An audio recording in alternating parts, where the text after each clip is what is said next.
The votes have been counted and the results are in. Several races we're keeping an eye on tonight, but none bigger, at least financially, than that Billings Park and Recreation bond. That $143 million bond has been much discussed as it would fund improvements for several different city parks and pave the way for a new recreation center. The catch? It would add even more to already rising property taxes. And on a $300,000 valued home, you'd be paying $157 more a year. But the cost is too much for many voters to overcome. That bond is going down 69% with 21,000 ballots counted against it. Only 31% of voters saying they're in favor of it. Now, that bond did have heavy support from many city leaders and the business community, so this is certainly a hit to those who wanted to see it pass. But now the question is, where does it go from here? Of course, we want to get out to our Jackie Coffin because she has been watching this bond all day and the race all day. She joins us now with the very latest. Jackie. Yeah, good evening, Andrea. So as you said, we've been following this parks bond all day, from watch parties to even places here like Central Park, to see where this bond would have impacted. And since its failure, we've heard that the fight is not over, that these parks still will need to be improved, and that supporters of the parks bond are going to find a way to ultimately address a way to improve Billings Park. So earlier tonight, we did go to a watch party where supporters of the parks bond gathered. The $143 million bond would have provided money for 16 different projects, including a multi-generational recreation center that would have been built in Amond Park.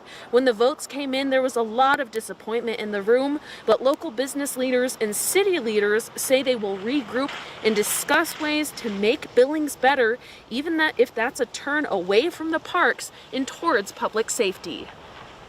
Obviously, it's disappointing. But when the people speak, the people speak. So we'll move on. Our need for investing in our parks will not go away, has not gone away. But we also have other needs in our community. So with the terrible, tragic week that we have had in Billings, the focus, rightfully so, is going to be on public safety.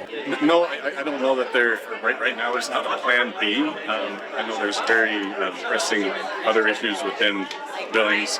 Currently, as we sit right now, that we all have to take a step back and really dive into as a community, just the city council, not the county commissioners, but us as a community and citizens to really get together and think about what we need to do to move us forward.